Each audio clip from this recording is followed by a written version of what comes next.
6 faits que vous devez absolument savoir sur la masturbation féminine. Dans cette vidéo, vous allez découvrir les 6 faits sur la masturbation féminine que vous savez probablement pas. Veuillez rester jusqu'à la fin de la vidéo pour tous les découvrir. Avant de continuer, vous avez quelques secondes à s'abonner et activer la cloche de notification.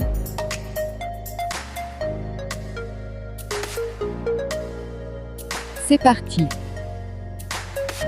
La masturbation féminine. La masturbation féminine, contrairement à la masturbation masculine, a pendant longtemps été taboue. Aujourd'hui, seulement la moitié des femmes déclarent se donner du plaisir en solitaire, contre plus de 80% des hommes.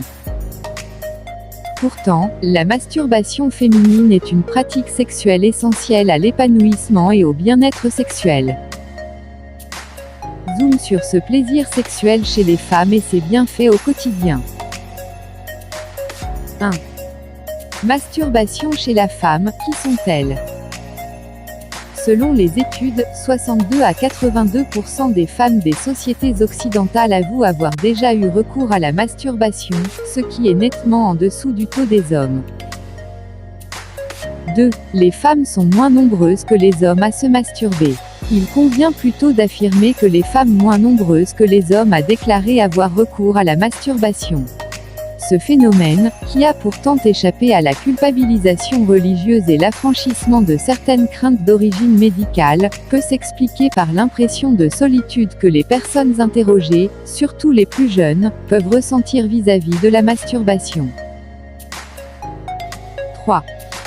Quand commence-t-on à se masturber? L'étude Sexual Behavior in the Human Male, communément appelée le rapport Kinsey, montre que la quasi-totalité des garçons ont entendu parler de la masturbation avant de la pratiquer. C'est tout l'inverse des femmes qui découvrent beaucoup plus souvent seules la masturbation, sans savoir que d'autres personnes, avant elles, se sont déjà livrées à de telles activités. 4. Les techniques masturbatrices chez la femme. L'ouvrage de l'auteur Cher Height répertorie différentes techniques de masturbation, relevées grâce à une enquête sans précédent. Excitation manuelle de la zone clitoridienne vulvaire, couchée sur le dos, 73% des cas. Excitation manuelle de la zone clitoridienne vulvaire, couchée sur le ventre, 6% des cas.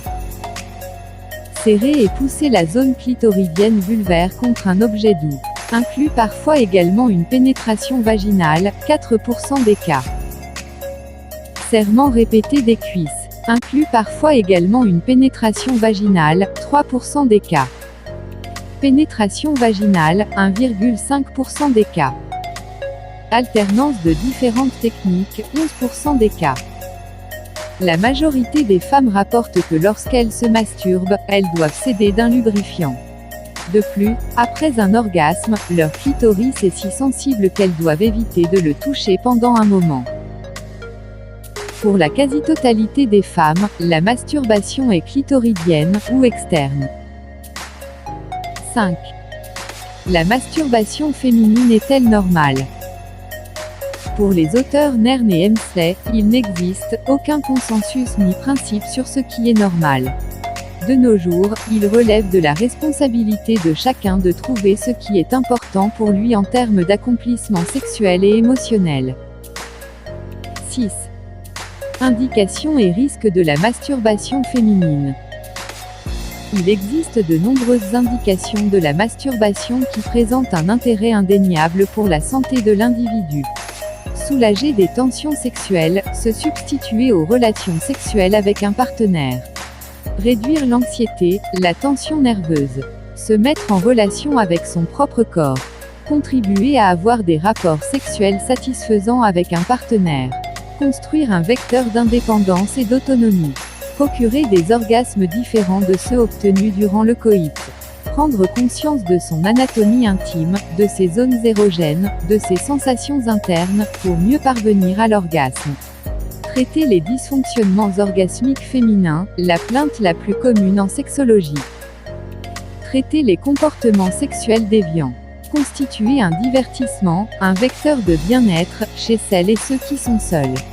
Utilisation en tant qu'auto-analgésique. A l'inverse, on ne répertorie que très peu de risques liés à la masturbation qui soient prouvés scientifiquement à ce jour. La masturbation peut aggraver les difficultés relationnelles préexistantes en portant préjudice au partage de l'intimité. Dans les cas de masturbations accompagnées de supports visuels pornographiques, la femme peut parfois être conditionnée à fantasmer grâce à une stimulation visuelle intense ou exclusive. Ce qui peut l'inciter à multiplier les partenaires ou conduire à des troubles du désir ou de l'orgasme.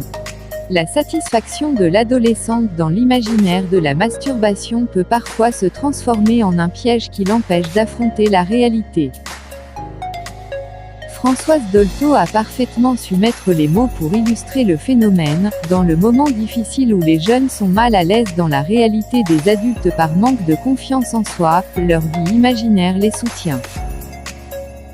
La fille est comme déterminée à exciter en elle la zone qui va leur donner de la force et du courage et qui est la zone génitale qui s'annonce.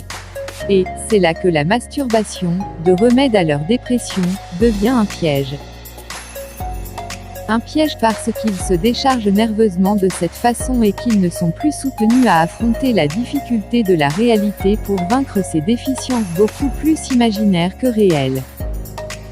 C'est tout pour cette vidéo. Si vous avez aimé, n'hésitez pas à laisser une pouce bleu pour m'encourager et abonnez-vous pour ne rien rater de mes prochaines vidéos, et on se donne rendez-vous à la semaine prochaine.